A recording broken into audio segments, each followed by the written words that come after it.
हाय, मैं हूँ अमृता। मूवी की शुरुआत में हमें बताया जाता है कि 5 अगस्त 2020 के दिन दोपहर को ठीक 2:47 पर इंसानों ने एक रिसर्च फैसिलिटी में अपना पहला ब्लैक होल बनाया था। जिसके बाद सीन कुछ दिन आगे बढ़ जाता है और हमें 26 अगस्त का दिन दिखाया जाता है, जहाँ पे हम जेम्स और एना नाम के 2 साइंटिस्ट को देखते हैं जिन्होंने ब्लैक होल बनाने के मिशन में मदद की थी। वही ये दोनों एक इंटरव्यू में अपने एक्सपीरियंस के बारे में बता रहे होते हैं, जहाँ पे एना कहती है जब हमने आर्टिफिशियल ब्लैक होल बनाया तब हमें ब्लैक होल में कुछ गड़बड़ लगी, मगर हमें लगा कि शायद ग्लिच होगा। लेकिन फिर अचानक से काफी सारे पोर्टल्स अर्थ पर खुलने लगे थे, जिसके अंदर लोग अचानक से खींचने लगे थे और लोग गायब हो जाते थे। अब ये इंटरव्यू इधर ही खत्म हो जाता है और हम फिर पास्ट के कुछ सीन्स देखते हैं, जहाँ पे हमें बताया जाता है कि 5 अगस्त के दिन शाम 5:32 पर कॉस्मिक डिस्ट्रप्शन के कारण पूरी पृथ्वी पर ब्लैकआउट हो गया था। जिसके बाद 6 अगस्त के दिन सुबह 9:30 बजे तक हजारों लोगों के गायब होने की खबर आने लगी थी। साथ ही लोग अजीब तरीके से बर्ताव भी करने लगे हैं। जिसके बाद पुलिस लोगों को शहरों से रेस्क्यू करने का काम शुरू कर देती है और वही साइंटिस्ट अभी भी इस सब के पीछे का कारण नहीं लगा पाए थे। वही हमें फिर ब्लैकआउट के 3 दिन के बाद का सीन दिखाया जाता है, जहाँ पे हम लैंस्टर शहर में एक परिवार को देखते हैं जिनमें एडम नाम का आदमी अपनी पत्नी एंड्रू के साथ अपनी बेटी केट को उसके नानी के घर छोड़ने जा रहा होता है कि तभी अचानक से इनकी गाड़ी के सामने पोर्टल खुल जाता है और फिर इनकी गाड़ी पोर्टल के साथ जाकर टकरा जाती है। जिसके बाद सीन दोबारा कट होता है और इस बार हमें ब्लैकआउट के 3 घंटे बाद का वॉशिंगटन का कॉल सेंटर का एक सीन दिखाया जाता है, जहाँ पे लोग 911 पे कॉल करके सारे पोर्टल्स के खुलने और उनके परिवार वालों के गायब होने की खबर दे रहे होते हैं। कॉल सेंटर में कैथी नाम की एक औरत लोगों के कॉल्स का जवाब दे रही होती है कि तभी स्टैन नाम का उसका वर्कर कैथी के पास आकर कहता है कि मुझे पता है कि ये सब कुछ क्यों हो रहा है और हमें इसके बारे में पहले ही चेतावनी मिली थी। मगर कैथी स्टैन के बातों पर उतना ध्यान नहीं देती और स्टैन को जाने के लिए कहती है। लेकिन तभी कॉल सेंटर के अंदर भी एक पोर्टल खुल जाता है, जिसे देखकर वहाँ पे काम करने वाले सभी लोग काफी डर जाते हैं और कमरे से बाहर जाने के लिए अपनी आईडी को स्कैन करते हैं, मगर लॉक खराब हो जाता है और ये सब वहीं पे अटक जाते हैं। और तभी स्टैन पोर्टल के पास जाता है जिसमें से तेज रेडियो एक्टिव फ्रीक्वेंसी आ रही होती है। स्टैन फिर सबसे कहता है कि सालों पहले हमें कुछ लोग कॉल्स करके पोर्टल के बारे में बता रहे थे, लेकिन ये जो लोग बता रहे थे वो लोग असल में सिस्टम में एग्जिस्ट ही नहीं कर रहे थे। और मैंने और कैथी ने फिर उनके नंबर्स ट्रेस करने की कोशिश की थी, लेकिन हमें उन लोगों के बारे में कुछ भी नहीं पता चला। वही अब स्टैन ड्रॉवर में से एक बंदूक निकालता है और सभी से कहता है कि पोर्टल चाहता है कि हम सब इसके अंदर जाएं। और तभी स्टैन रॉबर्ट नाम के एक आदमी को गोली मार देता है। जिसके बाद स्टैन लैरी नाम के एक दूसरे आदमी को बंदूक दिखाकर उसे इस पोर्टल में अंदर भेज देता है। फिर स्टैन मैरी नाम के अपने वर्कर से कहता है कि तुम्हारी बेटी सारा इस पोर्टल के अंदर है और तुम्हें भी अब पोर्टल के अंदर जाना चाहिए। जिसे सुन मैरी पोर्टल के अंदर जाने के लिए आगे बढ़ती है, पर तभी कैथी मैरी को एक कैंची देती है, जिसे लेकर मैरी स्टैन पर हमला कर देती है, मगर स्टैन मैरी को गोली मार देता है।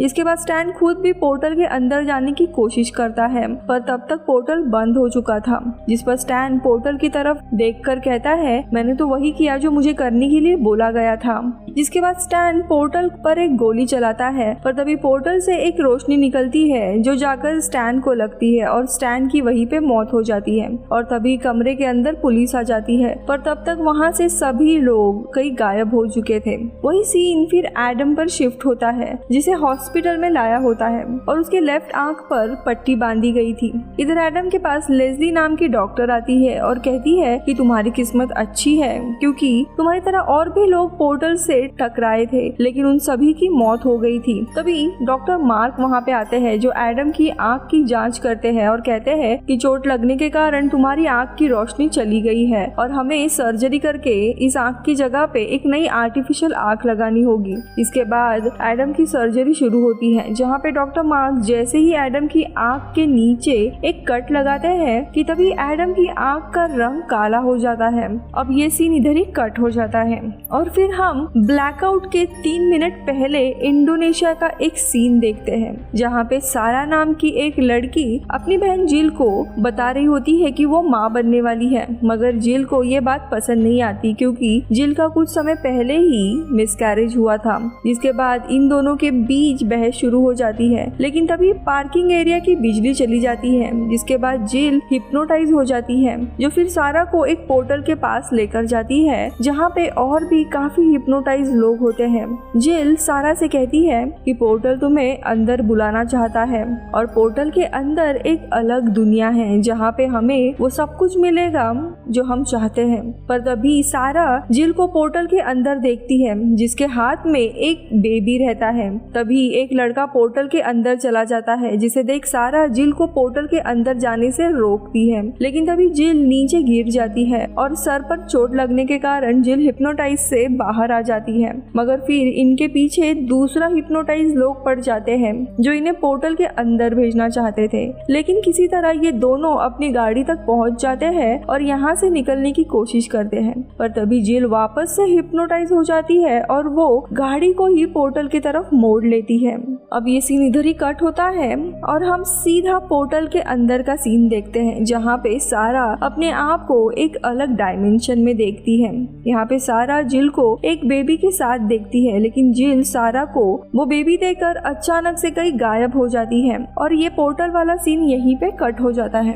अब सीन वापस से शिफ्ट होकर डॉक्टर लेज़ली और एडम पे आता है जहाँ पे लेज़ली एडम को कहती है कि सर्जरी के बाद तुम्हें कैसा लग रहा है, जिस पर एडम कहता है कि मुझे अभी भी थोड़ा समय लगेगा इसकी आदत डालने के लिए और मैं अब अपने पत्नी से मिलना चाहता हूँ। लेकिन लेज़ली बिना कुछ बोले वहाँ से चली जाती है। लेकिन बाद में एडम अपने आँख की पट्टी निकालता है जहाँ पे वो देखता है कि उसकी आँख पूरी तरीके से काली रहती है और तभी एडम को अपनी परछाई सामने आईने पर दिखाई देती है जिसमें हम एक शैतान को देख पाते हैं। और यहाँ पे काइंड ऑफ हमें समझ आता है कि मूवी में क्या हो रहा है। दरअसल ब्लैक होल के एक्सपेरिमेंट के कारण एक दूसरे डायमेंशन के डोरवेज ओपन हो गए थे। ये दूसरी डायमेंशन दरअसल एविल डायमेंशन थी और वहाँ से पोर्टल ओपन होने के कारण वहाँ की जो सुपरनैचुरल पावर थी वो इंसानों को हिप्नोटाइज कर रही थी। और यहाँ पे जो शैतान होता है वो भी उसी दूसरे दुनिया से बिलोंग करता था जो फिर एडम से कहता है क्या तुम मुझे देख सकते हो।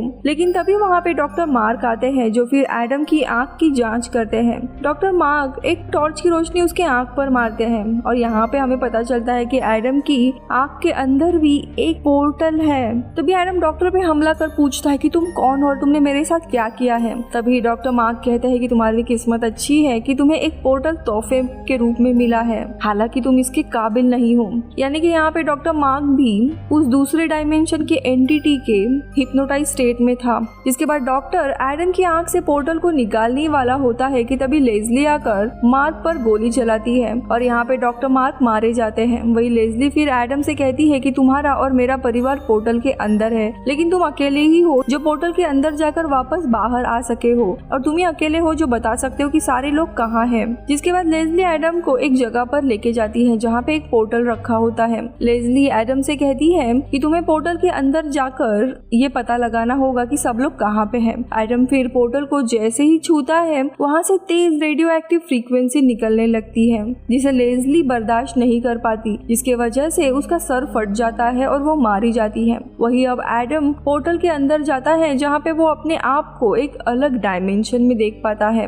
और वहाँ पे उसे एक दरवाजा मिलता है जिसे खोलते ही एडम एक जेल के अंदर जा पहुँचता है जहाँ पे उसे एक और एडम दिखाई देता है जिसने सुसाइड कर लिया होता है। इसी बीच में एडम को केट की आवाज सुनाई देती है जिसका पीछा करते हुए एडम केट के पास पहुंच जाता है, लेकिन केट काफी बड़ी हो गई थी और वो एडम को पहचानने से मना कर देती है और वहां से भागकर चली जाती है, जिसके पीछे एडम भी जाता है। और तभी एडम एक कमरे के अंदर जाता है जहाँ एक आईने में एडम अपनी परछाई देख रहा होता है और तभी वहाँ पे शैतान वापस आ जाता है जो फिर एडम से पूछता है कि तुम भविष्य में हो जहाँ तुमने तुम्हारी बेटी को देखा जो तुम्हारे बिना ही खुश है और तुमने खुद को भी देखा है जिसने सुसाइड कर लिया है।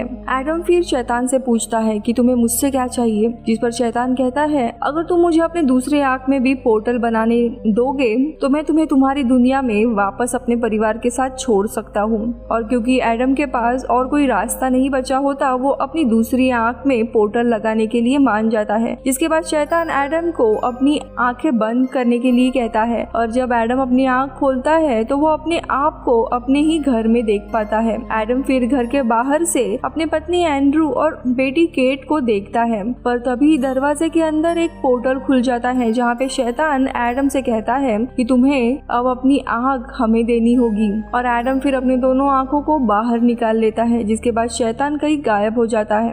वही सीन अब शिफ्ट होकर उसी दिन पर आता है जिस दिन एडम की गाड़ी पोर्टल से टकराई थी, जहाँ पे हॉस्पिटल में एंड्रू और केट एडम से मिलने आते हैं, जिसके बाद उसकी दोनों भी आंखें चली गई रहती है। जिसके बाद ये सीन यहीं पे कट हो जाता है और फिर हम ब्लैकआउट के 3 महीने के बाद यूके का सीन देखते हैं, जहाँ पे जेम्स और एना अभी भी पोर्टल के बारे में पता लगा रहे होते हैं। जहाँ पे हम वो 2 साइंटिस्ट को देखते हैं जिसे स्टार्टिंग में देखा था, जेम्स और एना, जो कि अभी भी पोर्टल के बारे में पता लगा रहे होते हैं। इन लोगों ने 2 पोर्टल्स को एक साथ जोड़ दिया था। इधर एना एक पोर्टल के अंदर जाती है और दूसरे पोर्टल के तरफ से बाहर निकलती है, जो कि जेम्स के पास रखा था। जिसके बाद ये दोनों एक साथ अंदर जाने का फैसला करते हैं, जहाँ पे पहले जेम्स पोर्टल के अंदर जाता है और दूसरी तरफ से बाहर निकलता है। पर फिर थोड़ी देर के बाद एना भी दूसरे तरफ से बाहर निकलती है, लेकिन एना की आंखों से ब्लीड हो रहा था, जिसका रंग काला रहता है। एना फिर जेम के सर पर हाथ रखकर तेज फ्रीक्वेंसी की मदद से जेम को मार देती है। जिसके बाद एना कहती है सब कुछ बहुत ही जल्द खत्म होने वाला है। इसका मतलब होता है कि शैतान वापस आ गया है, जिसने अब एना की दोनों आंखें ले ली होती हैं और इसीलिए एना का शरीर अब शैतान के वश में है। और अब इसी सीन के साथ मूवी इधर ही खत्म हो जाती है। खैर, दरअसल मूवी में हमें शैतान के बारे में ज्यादा कुछ बताया नहीं गया है, पर हम अंदाजा लगा सकते हैं कि जब इंसानों ने ब्लैक होल बनाया था तब उस ब्लैक होल के कारण एक दूसरे डायमेंशन के डोरवेज ओपन हो गए थे, जो कि दरअसल इस डीमन या शैतान की थी। और ये पोर्टल्स लोगों को वही चीज दिखाती है जो लोग देखना चाहते थे, ताकि शैतान लोगों को पोर्टल के जरिए अपने डायमेंशन में ला सके, क्योंकि शैतान अर्थ पर आना चाहता था, जिसके लिए उसे किसी इंसान की आंखें चाहिए थी, जिसे वो पोर्टल के तौर पर इस्तेमाल कर सकता था अर्थ पर आने के लिए, जिसके लिए इसने एडम को चुना था। और इस इविल एंटिटी का प्लान पूरा होता है जब वो एना की आंखों को पोर्टल में बदल देता है और अंत में वो भी अर्थ पर आ जाता है। और इसी के साथ ये मूवी खत्म होती है। Bye bye.